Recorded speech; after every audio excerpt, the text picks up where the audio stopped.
Hi guys, Mami Park is here. So this is a very quick video. I hope so. So ang bida sa ating video for today is walang iba kundi si Ma'am Mary Grace De Los Santos. 5 days ago, ito ay comment niya sa ating live nung Sunday live kamustahan sa negosyo. Okay?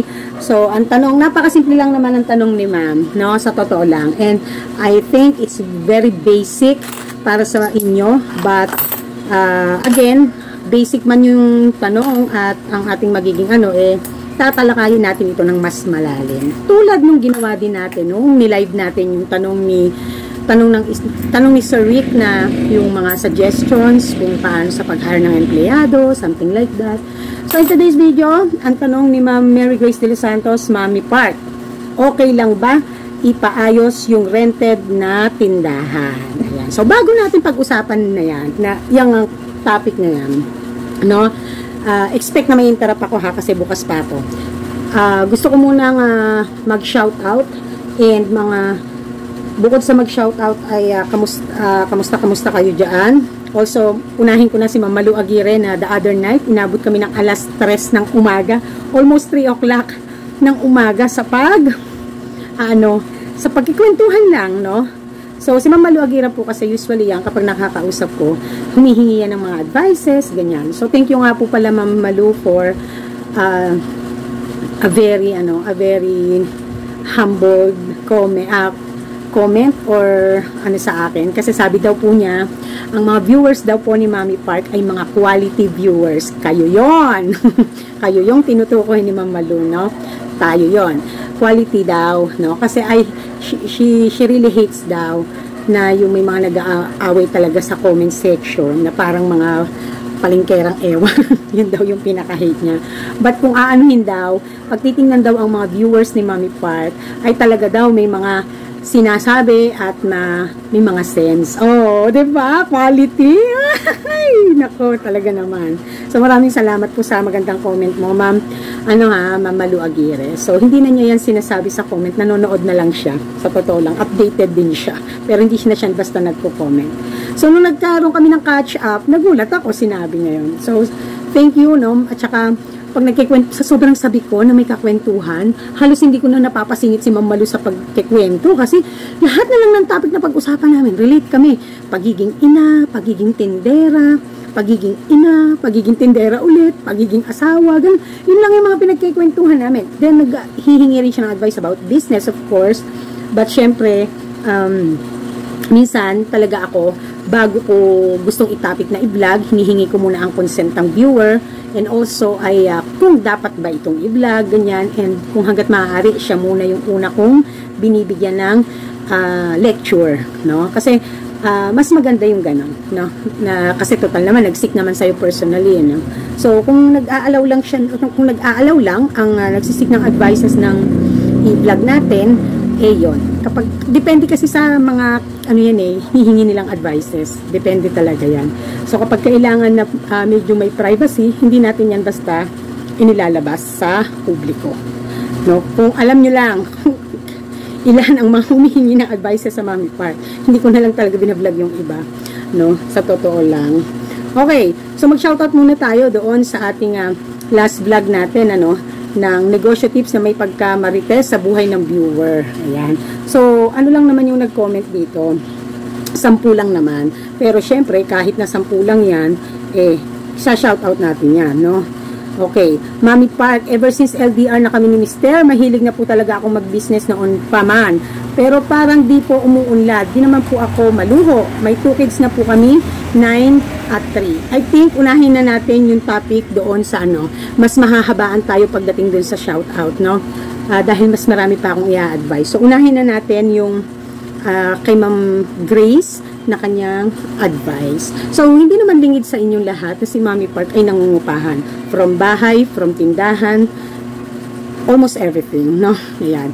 But, sa tagal ko na nangungupahan, napakarami ko na din na-encounter na mga dapat i-consider, mga natutunan, naging experience ng Mami Park ika nga. So, as expected, na-interrupt tayo. So, ayan. Tube eyes, meron. O, diba? Yun yung sinasabi sa inyo, pag nag-vlog ako nang hindi nakasara. Ayan. So, hindi lingid sa lahat, no, ang journey ng Mommy Park sa pagtitindahan at kahit sa tirahan. So, kaya, more or less, ay alam na natin ang pasikot-sikot at radar ng ating mga landlords, no, kung saan natin huhugutin para payagan tayo na magpa-renovate, magpagawa, magpa-repair, or kung ano man yung gusto natin gawing construction sa ating inuupahan. So, I have here 5 factors to consider, no, Ma'am Grace, at sa lahat ng mga nagpaplanong umupa, at syempre sa mga nangungupahan na at magpaplanong magpagawa. So, number 1, if kailangan ba ng iyong negosyo o ng iyong tindahan. So, if it's necessary, if it is necessity, no? Kumbaga ba ay naiisip mo na feeling mo, it's about time to expand, it's about time to clean up, it's about time na may mga kumpunuhin, may mga gawin, may mga idagdag, may ibawas, no? So usually wala tayong binabawas, dinadagdag meron, no? Usually kasi dahil yan ay depende nga sa may-ari at hindi natin basta po pwedeng pakialaman ang unit, no? So kailangan ay i-consider natin if it's really kailangan na ba talaga or if it's just trip lang natin. Kasi this is a business expenditure, no? We're talking about business expenditure. So, syempre, naka-budget allocation tayo, we must know where to get the budget and how we compensate that budget. Kapag paano natin mababawi, ika nga, no? So, we need to have a plans bago natin gawin. Okay? So, number 2, consent from the owner. So, napaka-importante niyan. Yung mga landlord natin, kailangan may respeto tayo. Kapag may mga major construction or major renovation na gagawin, meron tayong mga pinaplano. Or let's say, for example, bago pa lang natin kukunin yung unit. So, ano ba ang napagkasunduan? Ikaw na ba ang maglilinis at mag-aayos? Or sila muna bago mo makuha ang unit? Oo, meron. Ayan. So, expected na ang interruption guys ha, kasi nabukas pang ano. So, doon nga, consent ng may-ari. So, una pa lang kailangan, alam nyo na yung mapagkakasunduan nyo. If bago nyo kukunin ng unit, and if the unit is really dirty, at kailangan talaga ng may mga major renovations, so kailangan magkaroon kayo ng kasunduan if the expenses would be shouldered by the landlord or by the owner. Or kung kayo na ang mag-shoulder niyan. So, kailangan may pagkakaintindihan kayo. So, let's say, for example, matino naman na yung unit or nag-agree kayo kung whatever man ang naunang napag-agrihan and there is another renovation na pinaplano mo after a year, after 2 years. So, again, hindi ibig sabihin na pinayagan kayo ng una na mag-renovate or mag-construction ay hindi kayo magpapaalam. So, every time na may gagawin kayo ng mga constructions, renovations na maaapektuhan ang physical features ng inyong mga unit, you have to get or you have to ask a consent first. It is also good if it's included in the contract, lalo na kung may existing contract, no? Usually, kapag may kontrata at matino ang nasa kontrata, usually, inaano na yan, ini-include na yan doon sa kontrata kung ano ang mga conditions ng mga owner, ng mga landlord about construction or renovation or further beautification. So, kaya kailangan meron talagang consent. Tulad na lang ng ginawa ko dito sa aming unit. So, ito ay 3 unit na nakuha ko ng sunod-sunod. Hindi sabay-sabay. So, nakuha ko to, na alam nyo naman yung journey ko dyan, na ako ay nag-renovate, no? Nung una, pinalinis ko muna, and pinapinturahan, ako na lahat ang sumagot. So, kaya naman, natuwa na rin yung may-ari kasi shinolder ko yung lahat ng mga napakapapangit na inabutan ko dito. As well as the second unit, but the second unit talagang yung consent yan kailangan ay handoon talaga. Kasi, unang-una ay magkakaroon tayo ng pagbabawas. So, Mommy Park, sabi mo kanina, usually, nagdadagdag, hindi nagbabawas. But in my case is different. So, case-to-case basis. Kasi, kaya ako din naman sinabi yon, it is because hindi basta-basta pinapayagan ng mga owner na nagbabawas tayo sa ating, lalo na sa physical features ng ating inuupahan. So, si Mommy Park, I need na maging extension siya ng tindahan ko. So, for my comfortability and the comfortability of the service, giving service, and also for the legalization, binutas ang unit. So, kung makikita nyo, yung second unit natin, butas yan. No? Ang journey ko niyan ay na-vlog ko. Kaya alam yan ng nakararami. Humingi tayo ng consent sa may-ari. So, wala kaming written, hindi kami nagkaroon ng pagkakataon ng written contract about the pagbubutas, but we only have the verbal. Pero, syempre, hindi naman ako barubal, no, na hindi susunod sa ano. So, ang tanging condition is kapag ka bibitawan ng unit or aalis na ako, I have to make sure na ibabalik ko sa dati niyang pagkakasarado ang unit. Yun ang aming pagkakasunduan. Okay. When it comes naman sa hanggang third yan, alam nyo naman yung hanggang pangatlong nakuha ko, di ba? So, kailangan as much as possible, there is black and white. Ano ibig sabihin ng Mommy Park? Meron kayong pagkakasunduan. Naka-written ang inyong mga kasunduan. At maganda ito kung naka-include ito sa kontrata nyo. Okay? So, when it comes also sa consent, pinapayagan lamang yan kapag kaalam nila talaga na you are a kind of business na for the long term.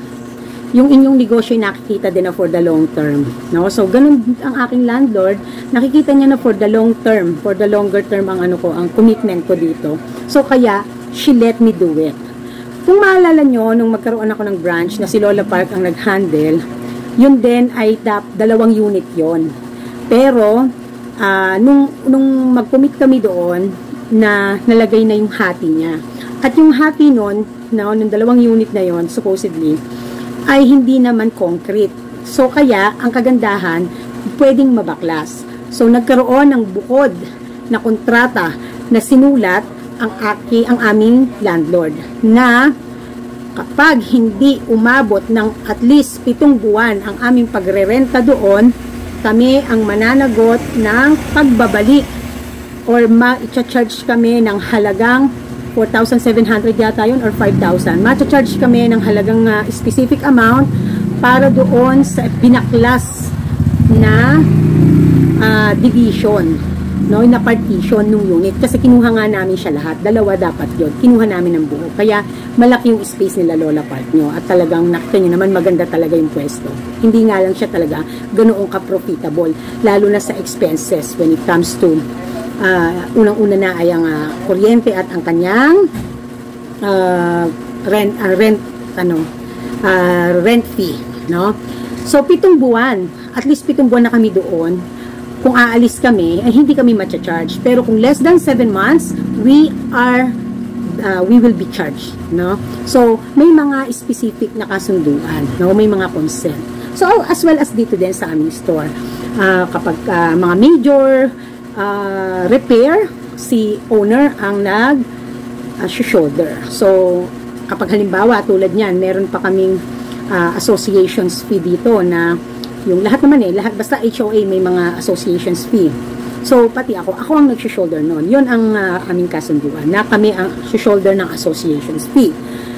Meron din naman na kapag ka nagkaroon halimbawa ng gusto kong dahil hindi naman ginagamit ang tubig, so ipapapatay, mag-aasak sa may-ari na ipa-off muna sa water district, no? Halimbawa si Prime ang aming dito, ang aming water water supplier. So may mga basta mga major renovations, constructions, repairs, kailangan meron kayong pagkakaunawaan ng may-ari kung sino ang mag-shoulder ng gastos at ano ang mga condition ni owner. And as much as possible, always have a black and white agreement.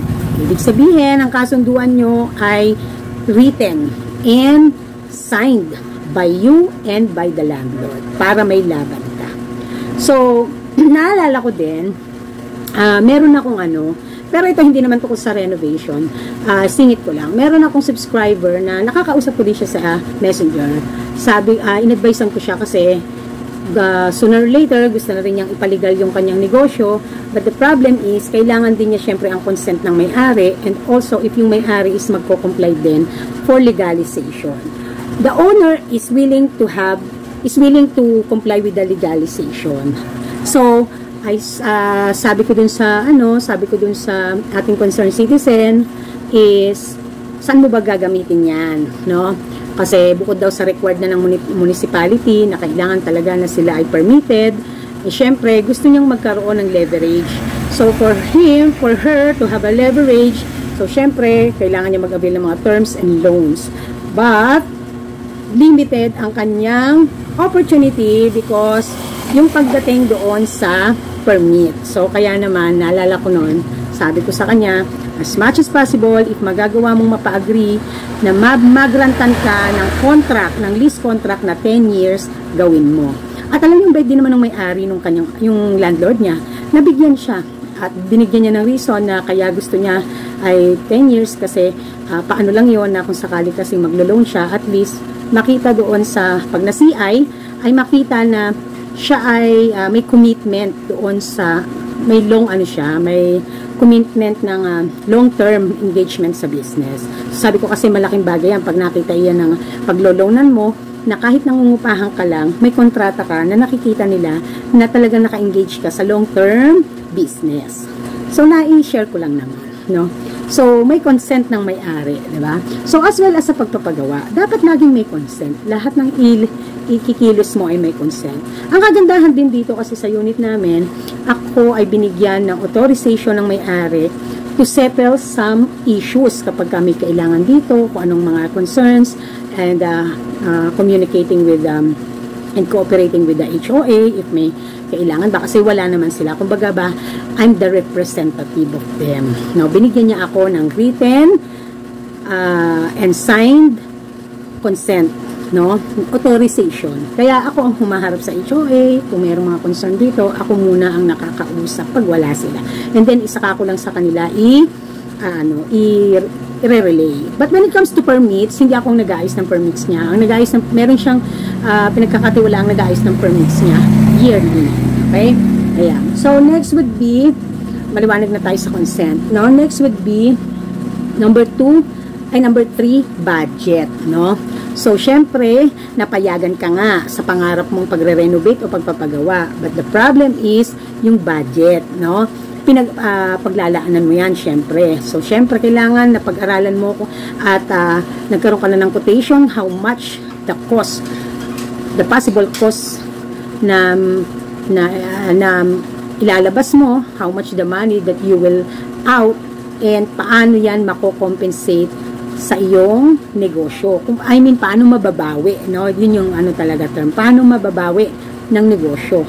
Kaya dapat, kapag nagpa-renovate or nagpagawa or may mga repairs, kailangan alamin mo. Pag major repairs, as much as possible, maganda sana kung katuwang mo si landlord kasi major repair naman. But, kung ang gusto mo ay repair or renovation na talagang meant dahil sa business mo, eh syempre, ikaw ang gagastos niyan. So, prepare your budget. Okay? So, hindi ko ina-advise ang bonggahan-bonggahan. Alam niyo po kung bakit. Kasi, hindi nyo naman po yan pag-aari. Hindi natin masasabi. No? At kung wala naman kayong kasulatan at hindi naman kayo mabigyan ng long-term engagement pagdating sa kontrata, being a renter there, so, syempre, huwag nyong ibubuhos ang malaking gastos. No? Eh, kung katulad kayo nung viewer ko na nakakausap ko paminsan-minsan at nakahingi siya ng contract na 10 years, biriuin mo naman yun, napakalaking napakatagal nun. So, kung magkaroon man kayo ng major renovations dyan, walang problema kasi may engage kayo talaga doon sa long-term business, di ba? Okay, so budget importanteng i-consider. So number 4, yung cost efficiency niya. So yung pagkakagastos mo na budgetan mo, efficient naman ba yung iyong ginawa? Kaya nga lagi sinasabi sa number 1, if it's necessary or necessity, gawin mo, go, why not, choke not. If it helps to generate more income. Kasi gastos yan. Hindi na yan magge-generate, hindi na yan mataturn into cash or magiging but it can help only to generate more income. No? So, yun yung kasi yan gastos na yan, wala na yan. Hindi na yan magiging money. But it can help you to generate income. Okay? So, cost efficiency niya kailangan na makakatulong talaga. Maiisip mo talaga na it helps na kaya ka nag-renovate, makakatulong para ma-improve ang services mo, para ma-improve ang time mo na mas less waste time ka, less waste time. I mean, mas less, kumbaga ba parang nakakatipid ka sa time, kaya ka nag-renovate dahil nakakatulong yung mga pinagagagawa mo dyan. So, yung efficiency, no, nung ginawa mo, nung pinagkagastosan mo. Cost efficiency. Number 5, the last is the legalization.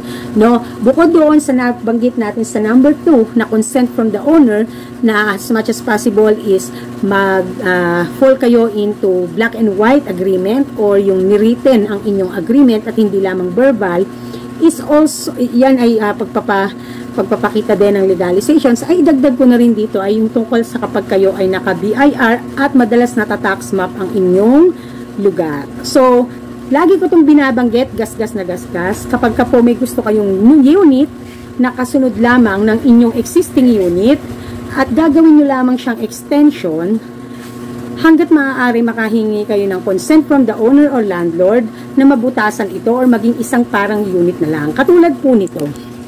Katulad ng ginawa ni Mami Park, diba? Hanggang pangatlong unit butas. Kasi po, ang treat sa BIR niyan or sa tax mapping, kapag hindi yan butas at ikaw din ang nangungupahan dyan, is per unit. Hindi siya magiging isang unit. So, ibig sabihin, bukod-bukod dapat ang permit. But pagka ganitong ginawa mong binatasan mo, it only treats as one unit. Ayon, so naintindihan na.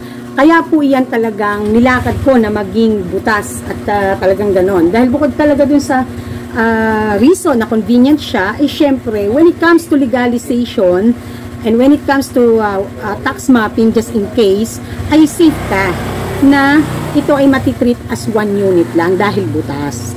Kahit yan pa ay bodega mo, pero hindi butas, kailangang magkaroon niya ng bukod na anong tinatawag? Bukod na permit. Okay? So, yon. So, I do hope na nakatulong ako, Ma'am Mary Grace, sa munting aking ilan-ilang mga advices at sa ating mga nagbabalak na mangungupahan or kaya naman ay existing na nangungupahan na at same ang tanong na ni Ma'am Grace na kung pupwedeng ipagawa ang kanilang inuupahan. Okay? So, punta na tayo doon sa ating shout out kanina. So, tuloy-tuloy na natin to guys So, from Mami, ano ito? Pangalan nito? Karel Chris Mendoza, sabi niya, Mami Park, ever since LDR na kami ni Mister, mahilig na po talaga akong mag-business noon pa man. Pero parang di po umuunlad. Di naman po ako maluho. May 2 kids na po kami, 9 at 3. So, dalawang reasons lang yan. It's either, kaya hindi umuunlad, wrong management. Pangalawa, yung tanggapin mo na talaga na kung ang iyong pwesto ay talagang hindi naman talaga, kumbaga ba ay hindi na maaabot pa yung pinaka-peak na katulad ng nakikita mo sa amin o nakikita mo sa ibang mga tindahan. Kasi kung ang iyong location ay hindi naman talaga matao, no? So, dalawa lang yan ha. Wrong management or your location is really not meant for leverage or growth or expansion or ano pang masasabi? Into transition. Okay. So, dun tayo sa una, sa wrong management. Na alin? Meron dami. So, doon muna tayo sa wrong management. Baka naman kasi mamaya, para ka lang naglaro. So, ibig sabihin, hindi ka naman talaga ganun kaano na katulad ko na yung kinikita, kailangan nakamonitor, yung mga ginagastos, kailangan nakamonitor, no? Meron po kasing ganun Yung nagtindahan, nandyan lang. Kapag gustong kumuha, kukuha. Pag ayaw, pag may benta, pamimili. Kumbaga ba, hindi systematic ang pag-handle ng negosyo. So, hindi mo na-address o nakikita or na-realize kung ano ang kailangang improvement, no? Meron pong ganun nagtindahan lang tapos, no? Kaya marami, no, yung mga paggaya-gaya ng negosyo. Ay, naku, na-asenso ang store ni Mami Park. Diyos ko, 2 taon lang gumanda ang store ni Mami Park. Baka ako pag nagtindahan ako din ay kumita. So, hindi yun basta-basta. Alam naman natin yan, mga kanegosyante, di ba? It takes guts to be like me. Charot. Alam natin yan, dugot pawis yan. Pag di mo passion yan, pag wala kang mahabang pise, hindi ka magsasuccessful, hindi ka magtatagal sa negosyo. No? And I'm not saying na veterana ako. I'm just saying na tatandaan nyo sa negosyo, hindi yung puro gaya na lang kayo, pero wala naman pala kayong alam. No? Dapat, bago nyo pasukin, may alam din kayo. Hindi yung nainggit lang kayo sa kapitbahay, hindi yung natingin lang kayo sa kapitbahay, natingin lang kayo sa kakilala, ibiginaya nyo na. Hindi ganon. Ayan, okay? So, kailangan ay magkaroon ka muna ng pagmumuni-muni. Ma'am Karel Mendoza, alamin mo ano ang mga possible root or reason why hindi umaasenso. Kasi baka nga walang systematic approach or system ikaw na ginagamit, sistema ika nga, no? Pagka ba ay nagnegosyo ka lang ng nandiyan lang siya. Pagka may bumibili, pag may benta, pamimili mo, at pag may gusto kang kunin na pera sa tindahan, kukunin mo. So, kaya hindi mo makikita talaga. Kasi, unang-una sa pagtatayo ng tindahan, ano ang goal and reason mo why you put up a sari-sari store or why you put up a business? Is this just an additional investment or sooner or later or eventually, you will use this as your bread and butter. So, if there is a goal, may goal ka din kung paano ka mag-i-improve and going into transition or leverage. Okay? So, I do hope na nag-gets Ma'am Karel Mendoza. Minsan din kasi, kaya hindi din tayo masyadong napaka masigasig. Ano po? Sa ating walang naubos. Wala pa kasi ang delivery. Kapag hindi tayo masyadong masigasig, alam niyo po kung bakit. Dahil sa hindi kasi natin siya main source of income. Kung hindi natin siya main source of income, okay lang sa atin. Totally alright. Magsara tayo anytime we want. Or kumita man yan, magbenta man yan, okay lang sa atin. It's just like my store before, no? Nagtayo ko ng tindahan, ang reason nun hindi napakabigat. Ang reason nun ay dahil hindi siya ang aming pinagkukuhanan ng source of living. Kasi sustentado tayo ng lolo part nyo, ng daddy part nyo.